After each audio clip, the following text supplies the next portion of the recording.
So I'm Jeff DeHaunt. Sometimes I'm a playwright, sometimes I'm a social worker, but I'm always a storyteller. In one world, I listen to stories.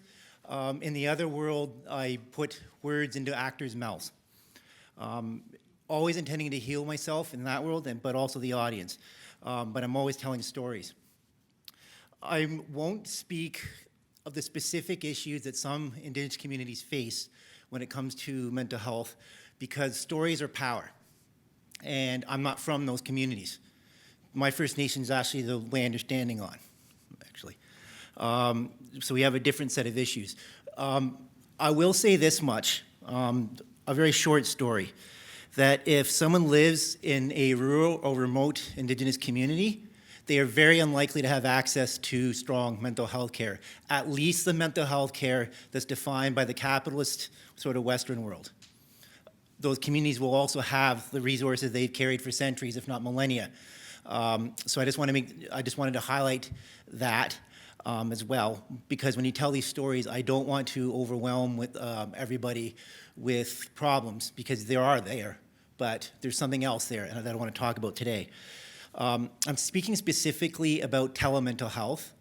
So for some of those communities, they use video conferencing, fly-ins, telephones, those kinds of things to access mental health care from the Western world. There's research says that, which is another form of storytelling, indicates that service users tend to think that video conferencing, telemental health, that kind of thing, is just as effective as sort of face-to-face contact. Service providers themselves, though, say, whoa, wait a second, I'm more comfortable with face-to-face. And there's a reason for that. They'll say, like, oh my gosh, like, because what will happen in video conferencing, they'll come into me and they'll open up, and then all these wounds will be bleeding, and then they'll leave, and I'm not sure they can get stitched up. Well, the thing is, that wound's bleeding whether you're there or not. We're just going to say it out loud. So there's a bit of arrogance in service providers sometimes. I mean, it's a legitimate concern. Don't get me wrong. I'm a service provider too, and that concern should be there too. But why deny somebody service that might help them because you're not the one there to sweep up the mess? You shouldn't be the person to sweep up the mess. That's not what therapy is about. Okay, so I'm going to talk about something that many people are missing sometimes. There's also other research, and just give me a second to go through it. So there's research saying now that telemental health works best when it's culturally safe, has high community engagement, is measurement-based, emphasizes continuous quality improvement, integrates outreach modalities, incorporates health system planning, and provides educational development for practitioners. I don't know if anyone in the room remembers all 7 of them, so I already have a problem with this list. So, okay. So if you do want to know more about it, there's lots of literature out there. Get on Google, get in the medical literature and have a look. There's a lot of good stuff coming out now. I'm avoiding a more scientific discussion because I want to do a demonstration right now.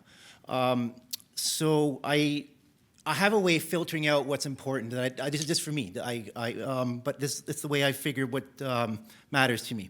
So I basically have 2 languages that I would use. So one is English. So my dad's family settled in Canada over 100 years ago, and they adopted it. English is their language, so thank you, Dad. So, okay, I speak English. And my mom speaks Lenape. Okay, well, she doesn't speak Lenape, but she's from ancestry that where Lenape would be spoken. So, hail Lenape. The bit tricky there because there's only 13 and a half speakers left, so it's a bit challenging. And the half is me because I don't really speak Lenape that well, but today I know a couple of words. And this is what's important. So let's try this. Community engagement. So that would be alikatink, which doesn't really mean community engagement, but it means community, so close enough. Village, it means village more, so close enough, we'll count it. Cultural safety, so that would be kanikamok. Okay, and that actually means protection, but close enough, so we'll go with that. Okay, let's try this one. Measurement-based. Okay, you guys speak Lenape too, so you know there's no such a word, so it's good, yeah. So that's out the window, see ya. Not important tonight.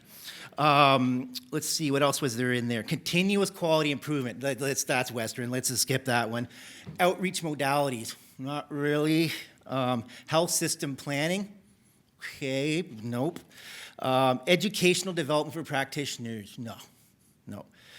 And I'm not saying these concepts aren't important and shouldn't be pursued. It's just for tonight's purposes, it doesn't matter because it doesn't count in both languages. So 5 things are out because I couldn't figure out the word for them. Let me return to community engagement and cultural safety. I want to pause for thought. So imagine you're receiving therapy through a screen, like you're actually in a video conference. Many picture therapy as a highly personal exercise where you're like in a room talking to somebody. And when they do movies about this, that's what you'll see, like the intense therapist and the patient crying and having their emotional breakdown, all that stuff. That's what we think, right? And I have provided therapy through video, and it felt awkward sometimes. Like when you turn the screen on, like the first few seconds you do it, it does feel weird. Like, why am I talking to TV? Like this doesn't feel right. I'm not in the room with them. This isn't what's going on here. But eventually you see the concern on their face. You hear the laughter. They see your face, and there's a connection, a really strong connection. And the connection is another thought I want to pursue. So 1,000 years ago, therapy would have looked a lot different than it would now. People would either be sitting around a fire, or they'd be in a lodge, or they'd be walking in woods. Okay? They would be building connection back to earth. Okay? And that connection was a therapy. But the idea was if you're not connected to earth, you don't feel connected. So in my community, there's a, we don't really speak of nature, we speak of the great love because nature is unconditional. There's always ground to stop on. I can make the biggest mistake in the world and there will always be ground to step on. I can always breathe. There will always be water to drink. I'm seeing some heads nodding. You know this. We all know this. So that's why we call it the great love, because we have it no matter what. So what I'm talking about today, we're talking about inclusion, and I just want to remind folks, not so much the folks in this room, but folks watching the video of this later who may be practitioners, the one thing we're always missing in the literature, that we're always missing in the human experience when we turn those cameras on, is connection. We're missing the great love. Don't worry so much about safety, think more about that connection. Who are you trying to reach? How are you connecting them back to the place they're from? How are you connecting them to the ground they're standing on? That's what we're missing. That's the key. It's not community engagement, it's not cultural safety, it's that connection. So I am just simply here to implore all of us in this room and people that aren't here today, but we'll see this later, to remember that connection because it changes lives and it brings us back to where we belong. It's the great love, and I want everyone to share it. Thank you.